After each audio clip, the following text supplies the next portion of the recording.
ఏ party sir ఇది? జనసేన. వేణుగోపాల్ గారు నమస్తే వర్మ గారు. నమస్తే అండి. మీరు ఏ పార్టీ అని అడుగుతున్నాడు కేఎస్ ప్రసాద్ గారు. సార్ మాట్లాడిన తర్వాత తెలుస్తుంది సార్ ఏ పార్టీ అనేది. సార్ టచ్ కాలేదు నాకు ఫిబ్రవరి నుంచి. ఏంటండి లెగ్ కాదు ఏంటి ఈ లెగ్గల భాష ఏంటండి? ఇప్పుడు ఏదో వీడియో మొదట స్టార్టింగ్లోనే మొదలు పెట్టారు ఈయన ఆ వీడియోతోటి. సార్ ఇప్పుడు మీకు అదే ప్యానెల్లో పాల్గొంటున్న వివిధ రాజకీయ పార్టీ నాయకులకి, విశ్లేషకులకి, 99 టీవీ ప్రేక్షకులకి నా నమస్కారం. ఇప్పుడు కేఎస్ ప్రసాద్ గారు చెప్పడం కరెక్టే. ఏ రాజకీయ నాయకుడైనా బ్యాలెన్స్ తప్పి మాట్లాడినా, బ్యాలెన్స్ చేసి మాట్లాడినా కూడా తప్పేం చెప్పడం కరెక్టే. మేము కూడా దాన్ని కాదని చెప్పడం లేదు. ఏదో దాని టీడీపీకి, జనసేన పార్టీకి ఎగ్జంప్షన్ ఓన్లీ వైఎస్ఆర్సీపీకి మాత్రమే అది వర్తిస్తుంది మేము కూడా చెప్పడంలా. అన్ని రాజకీయ పార్టీలకి అది వర్తిస్తుంది. కాబట్టి ఎవరెవరు అన్పార్లమెంట్స్ మాట్లాడారు, ఎవరు తొడలు తట్టారు, ఎవరు మీసాలు తిప్పారు వాళ్ళంతా ఇంటికి పంపించేసిన జరిగింది రాష్ట్ర ప్రజలు. ఈ రోజు 175కి దాదాపు 151 సీట్లు వచ్చిన వైఎస్ఆర్సీపీలో ఏ విధంగా అన్పార్లమెంట్స్ వాడారో వాళ్ళందరినీ చూసాం. వాళ్ళు ఏ విధంగా ఇంటికి వెళ్ళిపోయారు అనేసి. అదే జనసేన పార్టీలో కానీ, తెలుగుదేశంలో కానీ ఏ పార్టీ అయినా కూడా సరే ఆ విధంగా మాట్లాడితే ఖచ్చితంగా రాష్ట్ర ప్రజలు ఇంటికి పంపించడం అది దాంట్లో ఏమి ఒక డౌట్ లేదు. కానీ కేఎస్ ప్రసాద్ గారు ఒక వైఎస్ఆర్సీపీని మాత్రమే బ్లేమ్ మాట్లాడకుండా జనసేన మాట్లాడి వీడియో చూపించారు. అన్ని కాబట్టి అందరినీ అన్ని పేరు నాని మాట్లాడింది చూపించాలి, జనసేన వాళ్ళు మాట్లాడింది చూపించాలి. చూపిస్తే వాళ్ళకి ఏదైతే గతంలో జరిగిన పనిష్మెంట్ వీళ్ళకి కూడా జరుగుతుందో కూడా హెచ్చరిస్తా ఉండాలి మీడియాలో. అప్పుడే గుర్తుంటుంది రాష్ట్ర ప్రజలు ఏదైతే నాయకులకి. సార్ ఈరోజు అనిత గారు ఏమని చెప్పారు, మనము రాజకీయ నాయకులు 10 మంది మనమును చూసి మన కార్యకర్తలు కూడా ఒక ఆదర్శంగా భావాలతో ముందుకు పోవాలి. కానీ ఈ విధంగా చీకట్లో ఇది చెప్పే మురిగ కుక్క కరవదు, కరిచే కుక్క మరవదు అని వాళ్ళు ఏదో టెంప్ట్ చేస్తూ కార్యకర్తల్ని చీకట్లో చేసేవాళ్ళు ఈ పనులన్నీ దానికి మాట్లాడుకుంటా ఉండాలి. రాజకీయాలు ఇవన్నీ మాట్లాడుతూ ఉంటే రాజకీయ యాడికి దిగజారిపోతా ఉంది.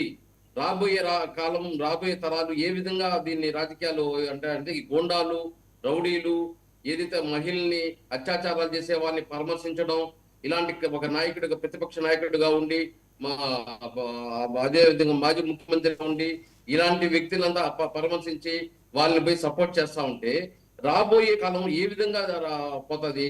అలాంటి వాళ్ళు ఇంకా ఒక ముఖ్యమంత్రి, మాజీ ముఖ్యమంత్రి స్థాయి నుండి వ్యక్తి సపోర్ట్ చేస్తుంటే ఎక్కడికి పోతాం? ఇదంతా ఖచ్చితంగా ఆలోచించాలి అన్ని రాజకీయ పార్టీలు. మేము చెప్పడం అదే విధంగా మామిడి తోట గురించి చెప్తున్నారు, ఏదో సబ్సిడీ. సార్ ఏప్రిల్, మే, జూన్ లో ప్రసాద్ గారు చెప్పి ఏప్రిల్, మే, జూన్ కి అంతా సర్లేండి. అది రోజుకి మనం మాట్లాడుతున్నది ఏంటి? కాళహస్తి ఇష్యూ ఏంటండి? ఏమైంది అది? కాళహస్తి ఇష్యూ ఎమ్మెల్యే ఇన్వాల్వ్మెంట్ అంటారు, లేదంటారు, మీలో మీకే విభేదాలు అవుతున్నాయి. ఇవన్నీ కూడా పవన్ కళ్యాణ్ గారు తలకి చుట్టుకుంటున్నాయట కదా సార్. ఇన్సిడెంట్స్ జరిగిన 14 నిమిషాలకంతా పార్టీ నుంచి పక్కన పెట్టడం జరిగింది. వాళ్ళు దోష అని వాళ్ళు నిరూపించుకొని వచ్చిన తర్వాత పార్టీలో చేర్చుకోవడం జరుగుతుంది. పర్సనల్ గా ఎన్ని ఉండొచ్చో దానికంతా పార్టీ బాధ్యత వహించదు కదా. దాని కానీ సంబంధం ఇప్పుడు ఎమ్మెల్సీ అనంతబాబు డ్రైవర్ ని చంపి ప్యాకేజ్ మూట కట్టి పెడితే అతనికి ఎమ్మెల్సీ తీయలేదు. అతని ఎఫ్ఐఆర్ కూడా ఏ విధంగా దాన్ని కట్టడానికి ఎన్ని ఇబ్బందులు అప్పుడు ప్రతిపక్షం పోరాటం చేసి కట్టడం చూసాం.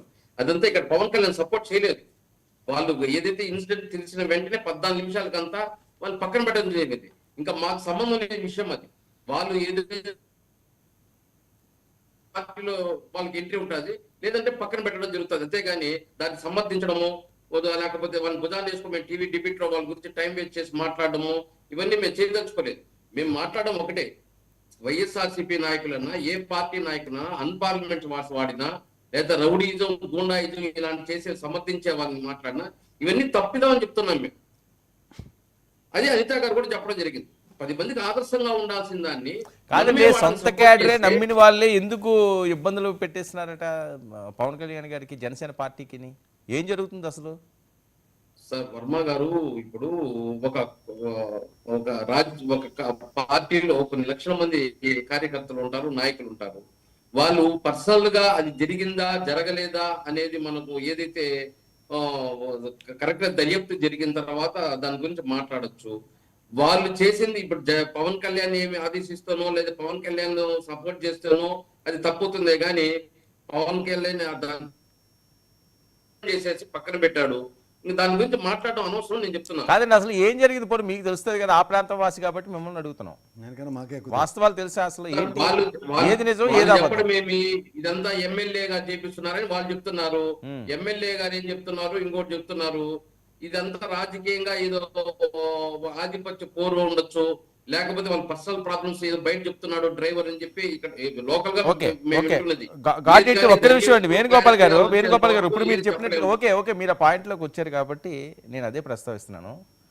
ఆ గ్యాప్ ఉందా జనసేన టీడీపీ మధ్య? మీరే అంటున్నారు కదా ఆధిపత్య పోరు అని. ఆ ఒక్క నియోజకవర్గం ఉందా, తిరుపతి మిగతా అన్ని ప్రాంతాల్లో ఉందా? ఆధిపత్య పోరు లేదా? అది ఎందుకండి వైఎస్ఆర్సీపీ ఉందా లేదా అన్నది అది వదిలేయండి. మీ అధికారంలో మీరున్నారు కదా, మీరు కూటమి, వాళ్ళకి ఆధిపత్య పోరున్నా అక్కడ ఒక్కడే హీరో. వినండి ఆయన ఒక్కడేనండి అక్కడ ఆధిపత్య పోరున్నా. జగన్మోహన్ రెడ్డి గారికి నచ్చితే ఉంచుకుంటారు, లేకపోతే పీకి పడేస్తారు. మీ పరిస్థితి అది కాదు కదా. బీజేపీతో మాట్లాడాలి, జనసేనతో మాట్లాడాలి, టీడీపీతో మాట్లాడాలి, ముగ్గురు నిర్ణయించుకోవాలి. నేను అనేది అది. వాళ్ళతో మీతో ఏ రకంగా కంపేర్ చేసుకుంటారు?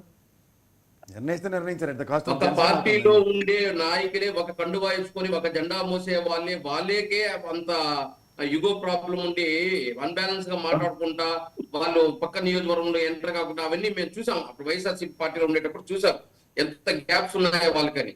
ఒకరు ఇన్వాల్వ్మెంట్ అయితే ఇంకొకరు ఇదనడం ఇట్లా వ్యతిరేకించడం ఇలాంటివి చూసాం. అలాంటి 3 రాజకీయ పార్టీలు కలిపి ఒకే నియోజకవర్గాల్లో ప్రయాణించాలంటే ఎన్ని డిస్టర్బెన్స్ ఉంటాయి? పవన్ కళ్యాణ్ గారు అదే చెప్తున్నారు. మనం ఎన్ని డిస్టర్బెన్స్ ఉన్నా మనం దాన్ని సర్దుకుపోవాలి. ఎందుకంటే ఈ రోజు రాష్ట్ర ప్రయోజనాల కోసం, రాష్ట్ర ప్రజల కోసం పోవాలి. మీ వల్ల కాకపోతే అధిష్టానం దృష్టికి తీసుకురండి, మేము మీకు ఏదైతే డిస్టర్బెన్స్ లేకుండా క్లియర్ చేస్తామని చెప్పాడే కానీ ఏదో వాళ్ళు విచ్చలుగా వదులుకొని మీరు ఇష్టం వచ్చినట్టు మీరు మాట్లాడుకోండి అని చెప్పి ఎక్కడ చెప్తున్నారు? ఎక్కడన్నా 1-2 చోట్ల ఇప్పుడు మొన్న జరిగింది. ఒక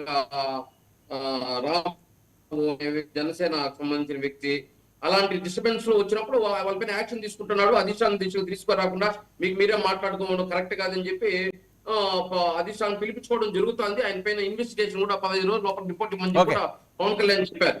ఎక్కడ గానీ డిస్టర్బెన్స్ ఎక్కడన్నా వస్తే మీరే దాన్ని డిస్టర్బెన్స్